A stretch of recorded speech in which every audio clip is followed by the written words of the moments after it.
here on Just Maria D. Today I am back with another YouTube Collaborators collaboration, and today I'm the host.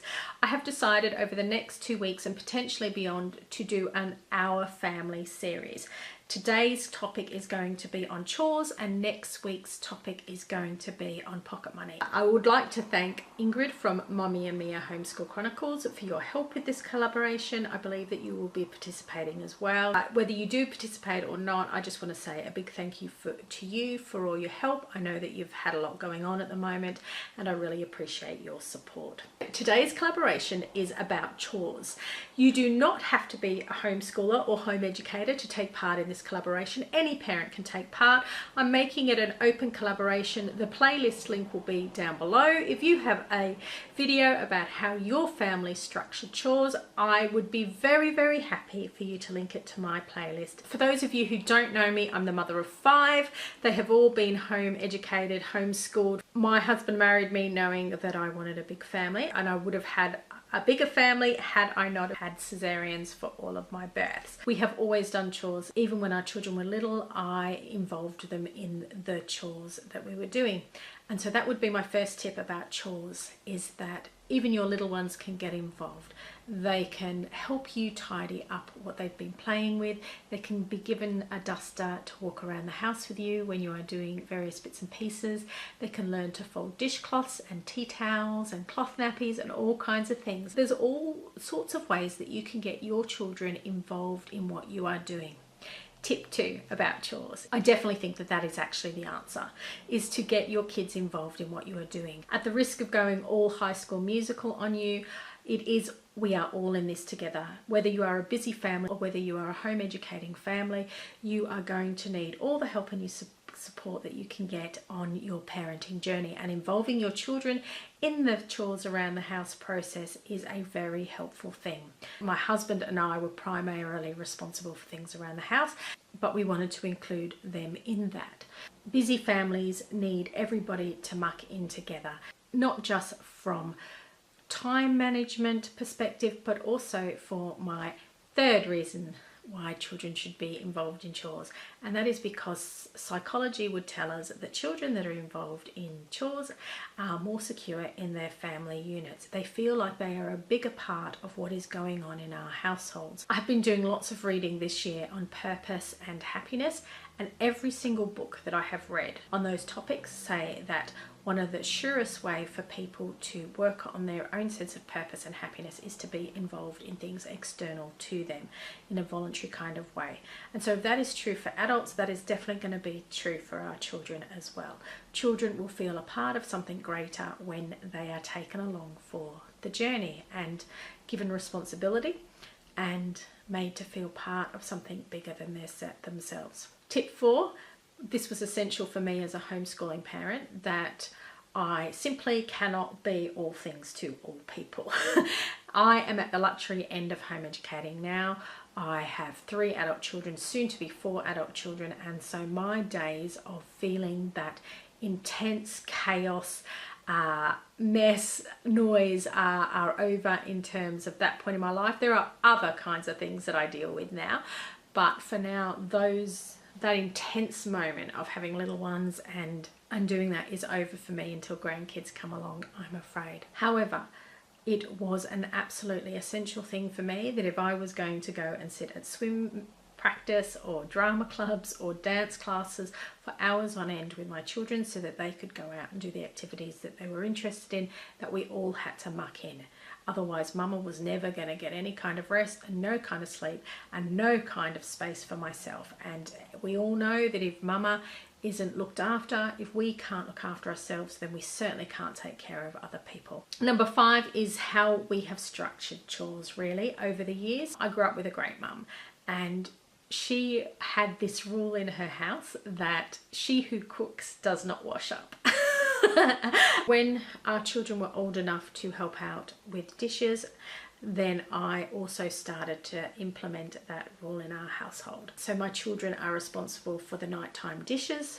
That includes washing up, doing the dishwasher, and also then wiping down the kitchen benches and making sure that the kitchen is left in a sightly manner that we can all come down to the next morning and have a nice clear space to make mess and chaos again in. They all became responsible for their own washing and ironing when they hit high school age. Now that was a slow process with some of them. Some of them were far better at it than others, and some of them it has taken a lot longer to implement that with, I have to say. Interestingly, Joey is high school age this year, and I'm not sure how I'm going to go with getting him to do it. Like, I feel so out of practice, but technically that was what we did, that once a week they did their own washing, and then generally we tend to iron things as we need them in our house. I gave up bulk ironing when I started home educating. Somebody is always responsible for setting the table every night, and that's because we value sit down meals as a family. The same person is also responsible for wiping down the table and any placemats used, putting things away in the fridge, and wrapping up food and making things accessible for the person on dishes. We have somebody who's responsible for bins in our household. In fact, at the moment we have 3 different people. We have somebody who's responsible for the general garbage waste bin, we have somebody else who's responsible for our recycling bins, and we have somebody else who is responsible for, in the UK we get little caddies that sit on our kitchen bench, and they are for our green waste, so your vegetable waste, your eggshells, things like that, if you're not composting them yourself. So we have 3 different roles there that people are responsible for. There are things like hedges that need to be trimmed, outdoor lawn work, picking up dog poo, vacuuming, mopping floors, things like that, that are all on the chore list. Now, when I say that they are all on the chore list, my husband and I are also on the chore list. I wouldn't want to leave you with the impression that our children are doing all of those things. We participate in those things as well. So for instance, my job is the floors downstairs, my job is the meals every night, unless somebody wants to take over, and then I'm very, very happy to step in and do their dishes for them. I pick up dog poo. I am responsible for a bathroom. Another adult child at the moment is responsible for one of the other bathrooms, and I am generally responsible for the general upkeep and household looking after. But I am also on the chore list, as is everybody else. And the reason for that is, especially now that we have adult children living at home, is that if they were living externally to us in a shared flat or a shared house, they would still have to contribute to the running of that place.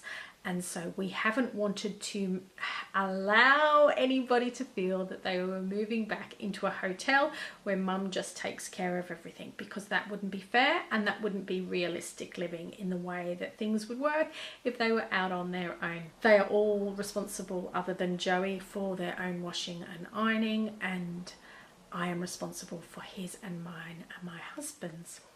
So yeah, that's a current overview of how things work around the house. Like I said, there's loads of things that I am responsible for just because I am the person at home that I take care of that aren't on any chore list as such.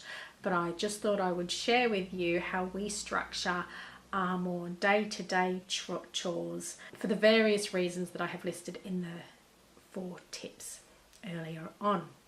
So anyway, that's it. That's how we do chores in our house, and why we do chores in our house, and why we think it is important that everybody mucks in and has a go.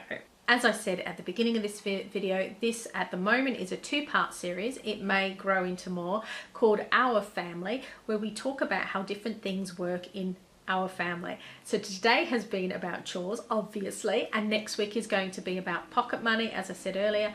And if you would like to take part in this collaboration, please do let me know. I have been Just Maria D. You have been awesome. Do check out the other channels. Everybody loves to have support on their YouTube journey. So do I. So if you'd like to leave a like or a comment and hit the notification bell, I would just love you. And I'm on my track to 500, so all support is greatly received. I have been Just Maria D. You have been awesome, and I'll catch you on the flip side. Bye.